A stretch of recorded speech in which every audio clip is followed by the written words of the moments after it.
Welcome to the Healthcare Executive Podcast, providing you with insightful commentary and developments in the world of healthcare leadership. To learn more, visit ache.org. And without further ado, your host, Chris Coraggio. All right, folks, welcome to yet another edition of the Healthcare Executive Podcast. I'm your host, Chris Coraggio, and we are thrilled to begin the day to have our guest is Charles Chuck Stokes. We're going to call you Chuck. To talk about high reliability, but other things. We're going to talk about personal leadership. We're going to talk about governance. We're going to cover a bunch of stuff here in the next 15, 20 minutes. But before we get to that, let me give you folks a little bit of background on Chuck, because there is a lot to get to, and I want to kind of read off his resume if I could. He's recently announced his retirement as president and CEO of Memorial Hermann Health System over there in Houston. Prior to that, though, he served as their executive vice president and COO from 2008 to 2017. His tenure in healthcare leadership began over 35 years ago. Now, under Chuck's leadership, North Mississippi Medical Center and Memorial Hermann's Sugar Land Hospital became Malcolm Baldrige National Quality Award recipients twice, in 2006 and in 2016. He also serves as immediate past chairman of the American College of Healthcare Executives. On the board there, he's certified in healthcare management as an ACHE fellow. He has served as an ACHE faculty member at Congress and for other ACHE educational programs for the past decade. Chuck serves on the Houston Holocaust Museum Board and on the board of the Children's Defense Fund. He is an adjunct faculty member at the University of Alabama, Birmingham. Chuck, thank you so much for being on the Healthcare Executive Podcast. You bet. Did I get it all? Good morning. Did I sort of get it all? That's enough. Okay. That's probably enough. Okay, I got it. Let's talk. I mentioned the Baldrige Award, Sure. 2006, 2017, right? Talk about what that means and how much work it takes to achieve that. Sure. Well, I'll frame it from the standpoint of why is it important? Why is it important for people to pursue the Baldrige Award? And so there's two things. There's one about pursuing awards, and then there's about using the Baldrige framework as a responsible way to run your organization. And so that's really what I would encourage people why to get on the Baldrige journey. And the main reason is it's a responsible way to run your organization. It is about organizing your work and around your customers so that you're customer focused, that you're able to manage your metrics within your organization, and it's an opportunity for you to use objective data to get better and to get better faster and to get better than your competition. And so in today's healthcare world, I mean, there's 5 different organizations that are Baldrige eligible to be a recipient. But in healthcare, because of the just accelerated, just warp speed of change in the industry today, the Baldrige framework is a good model of care just to say, how do we stay focused on our patients? And today, consumerism in healthcare is even more important. But at the end of the day, it's about results. And that's what we want to use strategic planning, use customer focus, use engagement with your employees and engagement with your physicians to drive those results. And so what I tell people is don't worry about the award. Just use the criteria. Just use the framework. It's a responsible way to run your organization. Yes, strive for that, right? Have that in your mind, right? And if you get the award, that's just a lanyard. I got it. Yeah, but when you did get the award twice, how proud were you? Was that sure. I mean, I would imagine what a celebration that was. Yes. Right? Well, it is the highest quality award presented in the country, and it used to be given by the President of the United States. Mm-hmm. That's changed in the more recent years, but it used to be presented by the President of the United States every year. But it is the highest, it's the Academy Awards of quality in the organization. And of course, it's a team effort. There's no one person that drives that in the organization. Everybody has to be on this journey together. And it's not for the faint of heart, and it does take resources, and you have to be committed to it. There's no kind of like wading into it. You have to go in and say, we're committed to using this criteria. And there's no way to achieve that. There's no way unless you have expertise unless you execute leadership and the right way. Am I right? So that kind of segues into the next thing I wanted to ask you about, because you are an expert in well, first, what's your definition of personal leadership when it comes to administrative roles in the healthcare space? Well, what's the best way? It's just leading by example. I mean, because when you're the leader, it's like you're always on stage. Okay, so from the moment that you walk through the front door, everybody is looking at you. That spotlight's there. They are right, and they're looking to see what side of the bed did you wake up on this morning. So they want to make sure you're kind of the first in the hallway to say good morning. But you're always on stage as a leader, and your leadership team is always on stage. Mm-hmm. And that's what you have to. It's like lead by example. You have to. You have to show people that you're enthusiastic about your work. You have to be honest. You have to be very transparent with people, because people are smart. Your employees pick up if they think that there's something wrong, or you message. They see right through that. Mm-hmm. And so being very transparent, being open, being very honest with them, and especially when you get into the areas like high reliability. I mean, organizational transparency and honesty with that is paramount. And you can't get to high reliability without being open and honest.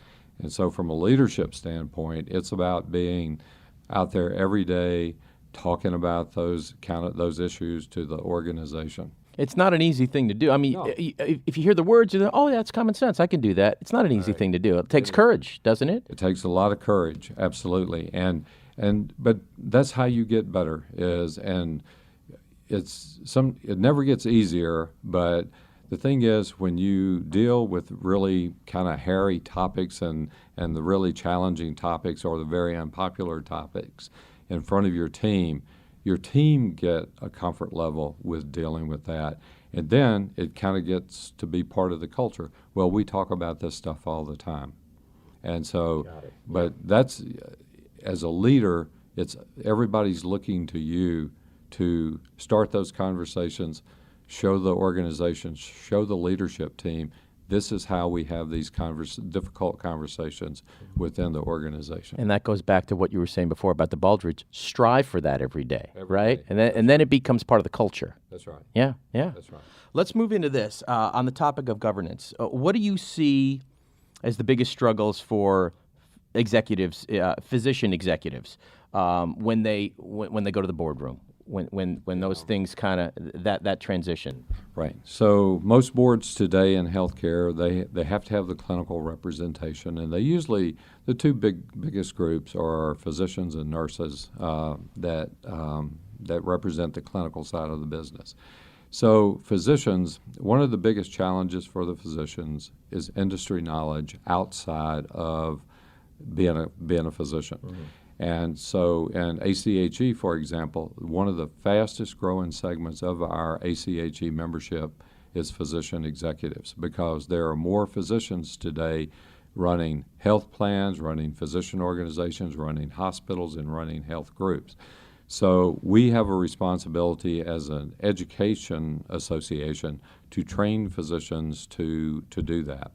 When they come into the boardroom and when they become part of governance, mm-hmm. the biggest challenge that I've seen over my 40 years is watching physicians step away from, I am here to represent my constituency of physicians, versus I am here to exercise my fiduciary of being a board member.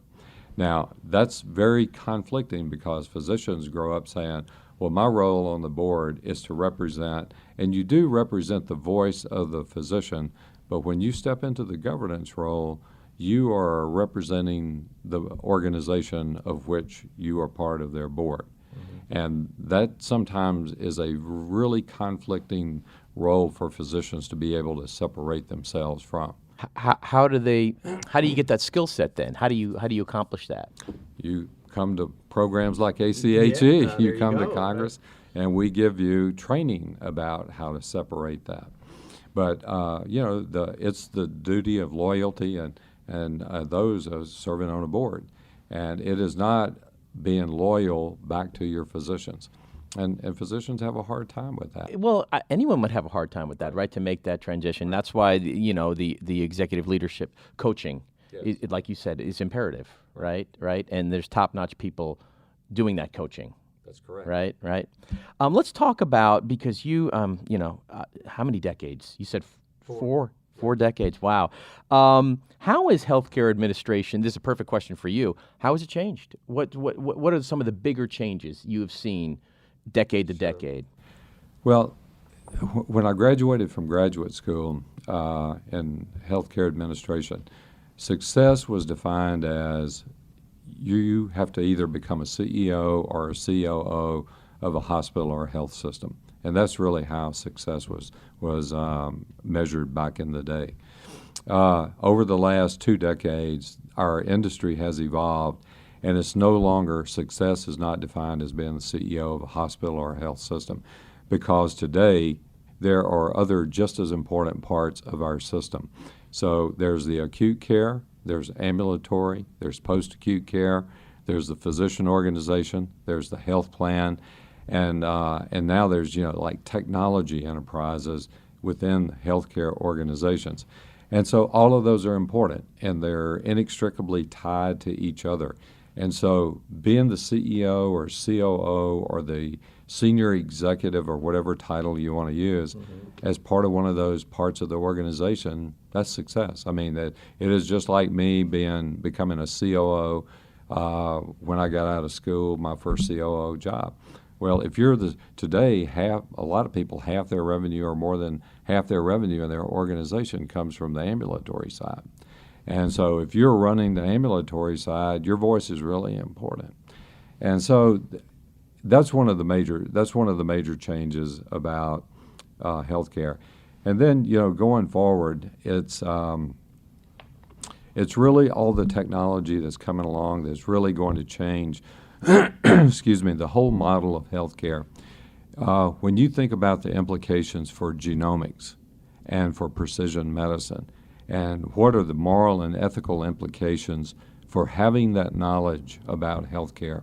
So, for example, the genome sequencing, that used to be a $60,000 to a $70,000 test.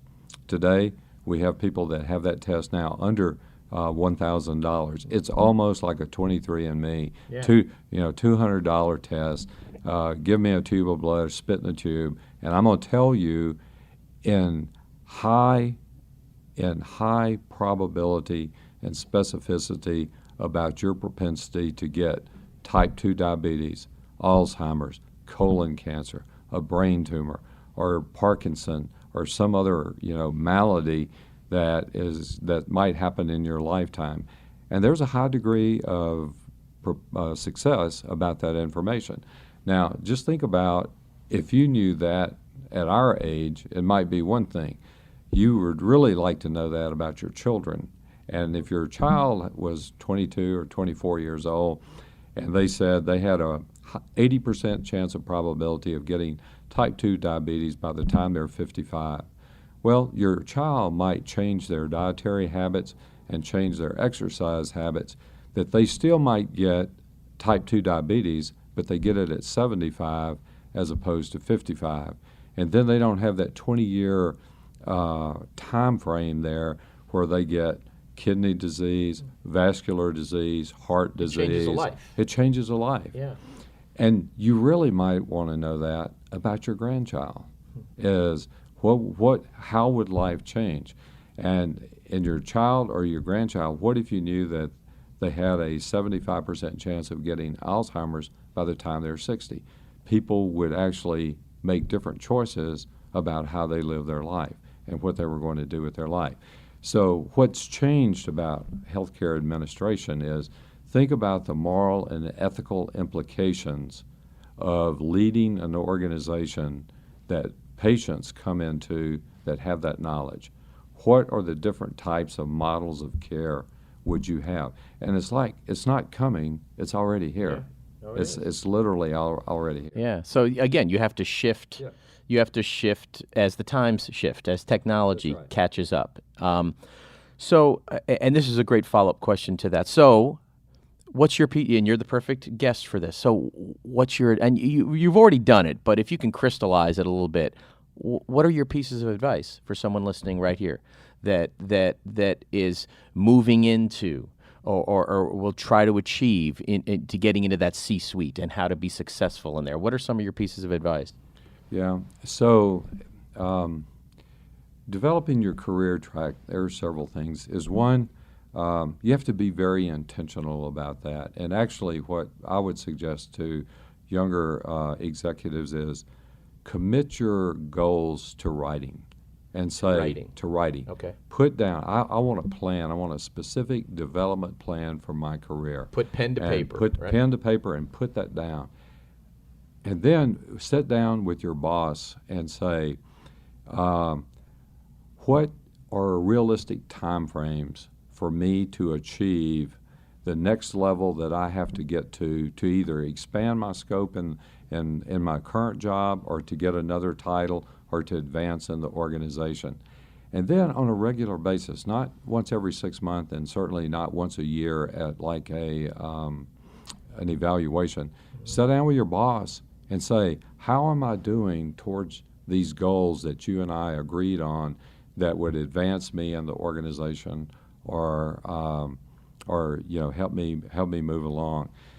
And I think that having that check-in, and then I think that executives have to take the time to come to programs like ACHE or other programs to learn. And part of one of our core values is at ACHE is lifelong learning. They have to develop the habit of continuously learning about new technology, new things, new things in the industry, and that they become continuous learners. And then at some point in time, I think that, I'm biased on this is my own bias, that people have to go experience other organizations. One of the things I've noticed in my career is when people have a tendency to stay in an organization for like 15 or 20 years, sometimes they get very myopic about what's possible and what their organization is capable of.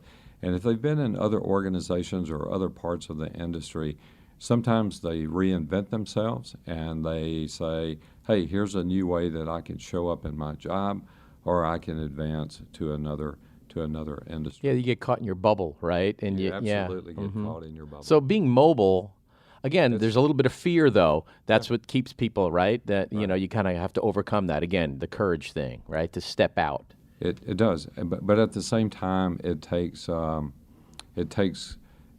you can damage. I think you can do things that are detrimental to your career by not stepping out and doing that. And I think the other thing is you have to have realistic expectations about when you advance. So today sometimes younger people in their career say, I'm ready to step into that job, and it's like, well, no, you're really not, because you haven't had these experiences here, and you need these experiences to step into this new role.